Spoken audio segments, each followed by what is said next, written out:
like we're kind of underestimating the potential of that Kai. But oh, we're gonna jump it straight in the game for Game 2, Evos versus Geek Slate.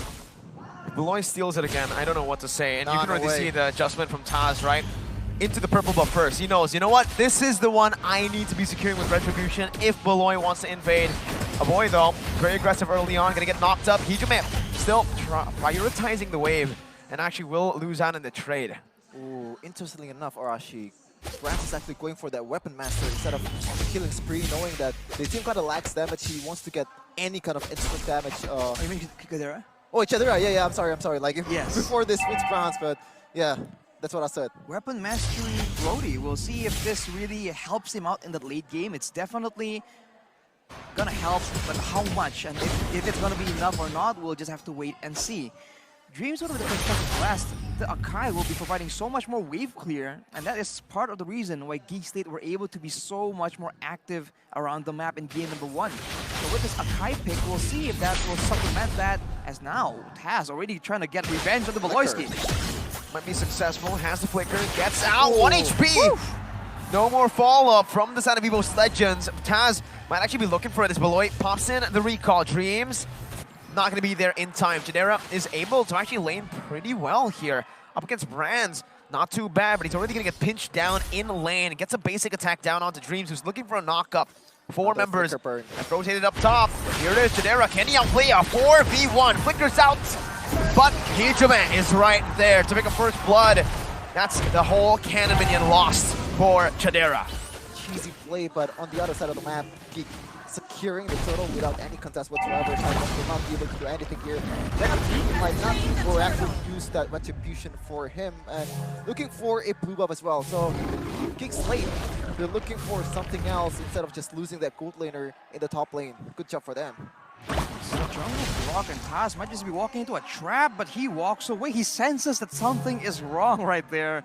That is some extra level game sense, but now it's a stalemate. What? Everyone's just waiting around for this purple buff to be initiated. Yeah. Jana finally, he's like, you know what? My patience is gone. I need to get out of here. I need to go and farm. I need to utilize this lead in the jungle. But Taz will be able to clear out that purple buff. No invade. And I think it's a bit too risky for Geek Slate to pull that off, right? Knowing there's a lot of CC to kind of follow it up with.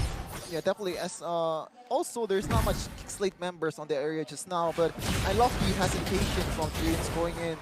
You know, instead of just striking Geek Slate or striking Jana Cutie right away, he actually waited out for it's safe for him to take when all of his teammates come, and Jana Cutie just getting shoot away from the map. Looking at the talent's prediction here, though, 3 votes for the Tigers, 2 on the English desk. Shevin is caught in a tiger sandwich. But I just like Beloy. That's it. Just light Beloy. Okay, buddy. We'll see. Okay. Now, though, with level 4 available, takeoffs are going to be attempted. The Panda here. Oh, the Tournament Memory. That is another thing that you need to understand. Yeah. Heavy Spin is a purify, so it takes away the stacks from Chadera's, Tournament Memory. So there you go. That's why he was able to escape there. I think if Chadera popped it a little bit earlier, it should have actually killed Dreams. Yeah, I think he should have waited out for like one more hit or one more basic attack towards him, and don't be surprised if actually Chadera rushed in that Malefic War or DHS for him, because a lot of members from Evos Legends, the front lines is just very, very beefy rush. It's Ritzla, Tanks, Lot, and Dreams on the front line. We'll see, man. It seems like for some Geek Slate we're trying to freeze, but with the turtle being pressured, now they are all moving into the area. And consider Evos, they are a lot more willing to be apart from each other because their composition really supports that. Paz might not be spotted, but he is spotted now, and he is going to be shoot away by Luke. Jana building up a big smack. Phantom execution and the retribution secured by Taz as Luke gets pinned on the wall. Evos Legends with the neutral objective take. No trades on the board for Geek Slate, but they are already making their move up top into the gold lane. That's a flicker. Beloy finds the Mind Judgment. A boy as well with a heavy spin. Pins Hijime down. Chadera with the stun and the damage. The further airstrike just almost taking Chadera down. Dreams is looking for a trade right now as he goes into the knockup, but Chadera is still able to push some damage down. The kill will be picked up by Taz in the end. Geek Slate will disengage from this skirmish. Oh, I think there's a bit of misplay there. Chadera shouldn't have died in that engage. Just Beloyski knowing that the perfect targeting Hijime, just looking at Divine Judgment and a lot of damage poured on this guy. And another kill for Geek Slate. 1 kill for Geek Slate right here, and Taz, he's on a roll right here, trying to get revenge for game number 1. And Janna is the one confused on what to do. A Grok in the jungle, you're a lot more one-dimensional compared to the assassin junglers that Janna is used to, right? There's a lot of talk about how Janna is just on a different level only when he does get the heroes that can make those plays. With the jungle and the gold lane shut down, Evos is on track to do well. We'll see if there's a particular plan though, because for the side of Geek Slate, I think a boy is the one that has more flexibility in how he wants to approach this. He has the Cock of Destiny. Will that be enough damage? Heavy spin, bringing the boy back. The Divine Judgment locking Brands down, but it's still going to be him picking up the kill right now as a boy going for the heavy spin as well. Not able to pin Brands down, but is able to dish out some damage before Janna here gets poked down to death. Then it's the kill will be sent over to Brands. Still, Brands is the main man for Evos Legends. As you said, Arashi, the lack of damage. If the gold laner is not there, if Jadera is not there, what can you do about it? Geek Slate only has Valentina on the vicinity, and he actually goes for the heavy spin, which doesn't really do a lot of damage, especially if you're on Valentina. And just bad engage for a boy, I feel like. It's a different situation right here. Geek Slate are the ones stuck with a very one-dimensional approach, and Evos Legends are absolutely taking advantage of it. You can see Geek Slate struggle to match, to try and find a strategy that will stick against this composition of Evos Legends. It's just a lot more well-rounded. It's almost like a reverse situation from game number 1. Kind of really interesting enough. He actually goes for Athena first item. You usually see for utility jungle you would pick up that Molten Essence and Curse Helmet, but instead he goes for that, you know, Tenacity, goes for that tanky build in Athena Shield. Yeah, the Athena Shield will be very beneficial, especially if he wants to be the main person face checking, right? Because for the most part, they send Luke to try and do his thing, like in game number 1. So the real man just checking out bushes, looking for plays, has to be the blue. Because if they put the Kaja in that role, you know, engage on the engage tool, right? So Voloisky needs to be staying hidden. So with that extra bit of magic defense, especially against the Barca, it's going to be very beneficial. But Taz, once again, makes the play, and the rest of Evos follow through. Heavy spin, but the Phantom Execution takes a boy down. Evos, 2.2 thousand gold lead. Still looking for more into the mid lane, but Luke is able to find a trade at least this time around with a tier 1 falling up top. It's hard to execute with this kind of composition for Geek Slate, especially for the backliners in France and Hijime. You see this 0-2-0-2 for Hijime, 1-1-4, so there's not much threat towards the backline unless Voloisky goes in with a Divine Judgment, which is probably the only actually like way for them to actually get a pickoff in the backline. And Voloisky goes for it. Goes for the conceal play right here. We'll be able to find Taz. Flickers onto Hijime. Does not land though. The reaction speed is impressive, and now Taz goes in. That's the heavy spin, but it's 2 heavy spins. A boy in dreams just going at it. But it's going to be stuck out for the penalty zone to lock them down for Brands to deal some damage. As Luke is able to find a kill back. The split flip is still there for him to survive. To their enemies right now as Taz gets barriered from the rest of his team. Only Beloy falling for Psychots, XP for Roamer. But Evos Legends have more of those resources up. They can put some more pressure down on the map, and they will do so onto the Lord.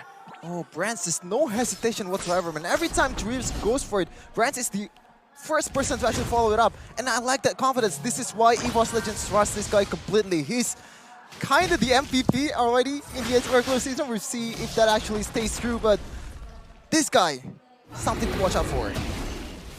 He is the king of the marksman for a reason, and he is showing it again right here. We won't get bored of reminding you guys at home about this. Now with this setup though in the jungle, waiting to try and trap someone, Janna will be the main target for them to try and pick off, but with the cloud control immunity, he will be able to find his way around. It's on cooldown though right now, and Evos Legends are committing to this. Hijime barriered on Dream, still having heavy spin. Beloy trying to buy some time as Janna's going to be locked down, but the wild charge is not going to be there. Janna and a boy will fall, but a boy is still able to survive for a bit before he gets slain by Brands. 2-0, Evos Legends with a 3.4k gold lead and the Lord at hand. It's getting harder for Geek Slate in the game progressively. Ooh, as I said earlier, if there is no Jandera, there is no damage except for the Valentina. Beloyski, another flicker burn. Evos Legends is having his way versus Geek Slate. That's crazy, man. Geek Slate, they're still getting trades around the map, but at some point, it's gonna be a bit too much. And keep in mind, they're banking on the Brody doing more late game damage than a Melissa. That's a very tough bet. And I guess in the mid lane, a boy can out-damage Hideme in the right circumstances. As you can see though, with the waves being empowered by the Lord, Evos Legends are looking to equalize in that wave pressure. And Taz once again flexing that retribution potential if he is not behind 4 levels. Another airstrike also, Hijime, the underrated mid laner. You gotta rate him now, man. That flicker from Beloy's flicker was absolutely phenomenal. They're able to utilize the Lord right now to take all the tier 2s. Let's see if they can crack the base, open with the base to retake. Franz with the dash right now, bringing the muddles closer. Stan jumps into the back line, but is going to be locked down. Still able to escape. The passive comes out of penalty zone as well. Beloy has fallen with the wild charge, connects onto 3 members. No follow-up, but Franz, oh my god, Luke is able to dive onto the back line, finding a kill as the boy follows it up properly. This is the counter-attack they were waiting for. Dreams will fall to Chidera. And it's a 3 for 2 as Taz gets out with the phantom execution. Geek Slate have found the better trade in the team fight, but they have lost a lot of a lot of objectives. Yeah, that's definitely where Geek Slate is trying to do. Just banking on the fact that Evos Legends will try to make a blunder, and you can see there just overcommitment. Knowing that Jana Cutie still has the wild charge is very, very risky to do, and 3-man knocked up. Beautiful, beautiful play by Jana, and Geek Slate just profiting out of it. Evos needs to be more patient in this kind of engages. They went for that dive under the turret without a single minion available. It got cleared out by the turret passive, along with the efforts of Geek Slate. Hijime though, stealing the purple buff away from Jana, so that is a very, very unfortunate.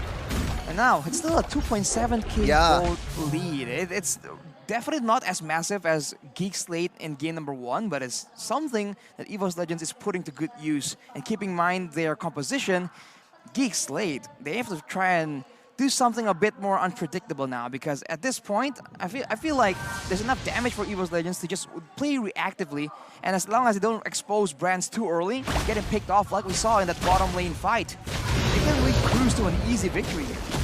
Speaking of unpredictable, you can see there Beloyski waiting out for something. I don't know what he's trying to wait there in the bottom lane with Luke, especially. There's not much damage they can deal, but right now Geek Slate might be eyeing for a steal here. The gold lead has been dropped down by a whole lot, Arashi. It was 5,000, now it's down to only 2.4. Remember, Beloy, the unpredictability of this man, it can change this game, Arashi. It's definitely a possibility. Luke now tries to open the map, and he gets stunned up, but they won't commit on him. They know that he is the tanky member with the split. They're waiting for someone a bit more important. This might come down to the wire as a conceal gets popped up by Evos Legends. Brands has used the models. This is the time. Beloy with the conceal flickering. Brands! That was the moment, Beloy! He finds it, and Jagera flickers out. He gets the kill already, though. Now Jana against Psychots. He needs to secure this for his team, and he does. That's the moment that was made by Beloy, but the penalty zone connects onto 4. There's an all-out fight. Luke in the back line against Hijime. A boy will fall as well. Luke and Jana now, the 2 members left surviving. Jana versus Taz and Psychots. Luke going in onto the roamer. Jana will fall to the ransom execution as Luke tries his best to buy some time for his team. The Lord was taken down, but Evos Legends have won the team fight. Oh man, big boy Beloy with the man's play, just going in. Beautiful play, but instead Evos Legends, they have the better trade in terms of, bodies, in terms of players. But still, Geek Slate, they still manage to find something out of it. What a play from Geek Slate, man. We keep talking about how this man looks for opportunities when you least expect it. Well, there it is. Your gold laner taken out right before a Lord take, throws everything in chaos, and now Geek Slate has momentum here. They have an opportunity to try and take control and take out more objectives. Of course, they're still quite behind, but we can see that in the execution, it won't even matter. They can siege it down the mid lane turret. Evos Legends need to respect that Lord that's marching down up top. The mid lane will be taken down by a boy and Gluck. Beloy has finished up that fleeting time. Now Dreams going to be able to pin Luke down with a heavy spin, but it's only the XP lane who's going to lose the immortality. But Beloy now has won enough time. That's the Divine Judgment on towards Psychot, who loses the immortality as well. Luke with the split is able to buy a lot of time, but Psychot jumps into the penalty zone on the 4! And it's Brands, the 2 national team members winning the team fight for Evos. But look at what the Lord has done to Evos Legends' base. That's base turret number 1 taken down. They are even on the board now. Wow, that synergy though. I feel like Brands is going in even before Psychos executed that penalty zone. The comms for these guys are it's unbelievable, you know. The 2 national team representatives just going in 2v5, 2v4, I guess. 2 kills for Brands, and right now they're trying to go for more. Penalty zone into that muddles inspire damage. At this point, Brands is definitely a huge threat to anyone that he's attacking. And with that advantage though, they're going to go for Luke. Heavy spin again. Luke won't be able to survive this time around. His boy jumps into the back line, and that's giving Divine Judgment. Getting the Melissa. Dreams now losing immortality. Chidera and Beloy are still going to be able to push some damage down, but the flicker comes down from Dreams. Beloy, Chidera, and Jana on the hunt for some Tigers. But the Tigers are playing it defensively, still able to escape for now. Chidera still playing in the back. Psychots having the penalty zone, jumps on it. Chidera with the flicker gets out, baiting Taz away with nature as well. Now with the Winter Truncheon bot, Hijime is going to be able to disengage. Evos Legends do not want to overcommit.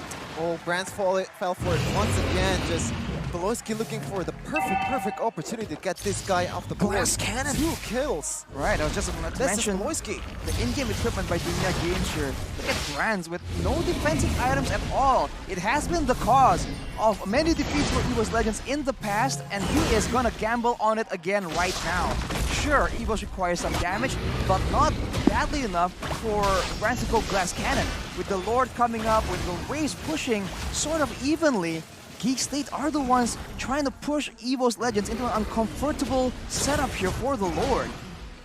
Oh, there's another idea though. This is a Brody. He's known for his split pushes, and right now it seems like they're not going for it. Beloyski is just still trying to find something, trying to find a push that he can own to actually go for those kind of plays again. But this is Brands we're talking about. He's not falling for it 3 times in a row. He's already fallen for it 2 times, but this time it's gonna be a different story. Look at the real-time win probability presented to you by the Samsung Galaxy A54 5G. Still favoring Evos Legends, but again, look at the poke. Psychots has been taken quite low. It's forced away, and remember, on the Grok, what makes a Grok really good in the jungle is the fact that he can constantly reset the Lord, and it makes it such a problem for Evos Legends because the glue has been constantly in the side lane, just using that mobility that he has to, again, be the nuisance in the far lane. Meanwhile, Terizla can't really go there. The mobility effect, or the mobility difference here between XP laners is going to play a huge factor. If you look at the lane, the waves at the bottom side, it's closer to the side of Geek Slate, which means that the waves will be pushing ever so slightly towards Evos Legends given enough time. That's the even minion rule, and Geek Slate, they are using it to its maximum potential. Evos see the urgency, they go for an engage and fail to do so. The Lord Dance is beautiful by Geek Slate. This is one of the many things that we have, you know, highlighted, complimented about Geek Slate the entire regular season and in the playoffs. Seeing it is just even more impressive here. The way that they're able to just stay composed. And like you mentioned, Arashi, that slow push down below. Building up, man. It's a slow push. It's a slow push. Look at Beloy. The slowest of slows. Delightfully devilish Beloy. Beloy entering his villain arc as he's looking for the flanks. Let's see if he gets it. The conceal play now, and the flicker! Oh my god! Beloy! He finds Hijime! Again, a massive play by the man of the hour. But they will lose Beloy in the process. Now Jana and Taz on the Lord. The 50-50 battle. But it's still going to be Jana playing with it. The Lord Dance spectacular as Taz jumps in onto Chidera, who's going to be able to find a stun. Heavy spin comes down. No pinning for now. Taz going to be zoned away, but he's going to look for an opening. Jana versus Taz. Taz is going to be taken down, and this is the opportunity for them to burst the Lord down. The retry goes to Hades. Jana QT finds it. Taz gets shut down by a boy. Melissa nowhere to be seen as Glue comes over. A boy going to be able to take the immortality down. The boy is still dead. It's still going to be a boy who finds the double kill. Psychots and Dreams, the 2 members left to defend. 3 members down, and look at the wave in the bot side. Free base turret for Geek Slate. And does Icons 1v1 against Kadera. He's gonna be able to secure this kill. And the Immortal. Geek Slate, they're going all the way for the field goal. The Winter Truncheon, the penalty zone. But what is a penalty zone to the man you see on screen? That's Kadera. Geek Slate wanted to end the game. They want match point. The feathered airstrike. A boy takes Hijime down. Jana onto the mid lane. Luke again bringing Dreams back for a boy to deal some damage back. The Wild Charge comes down to lock Dreams down. Kadera now trying to end the game, but Dreams jumps in with a heavy spin. Zoning the minions away. Doing a good job right now, but Kadera is still ready to end the game. The Divine Judgment is placed down, and that's match point for Geek Slate. Macro masterclass by the nerds here. This is what Polois care for. Beautiful, beautiful Lord Dance, my goodness, just slowly choking them out of it. Bot lane, slow push as you said, Arashi Miracle, and it's a big, big slow push. And Polois 3 times, beautiful conceal, beautiful Divine Judgment to the right person in the back line.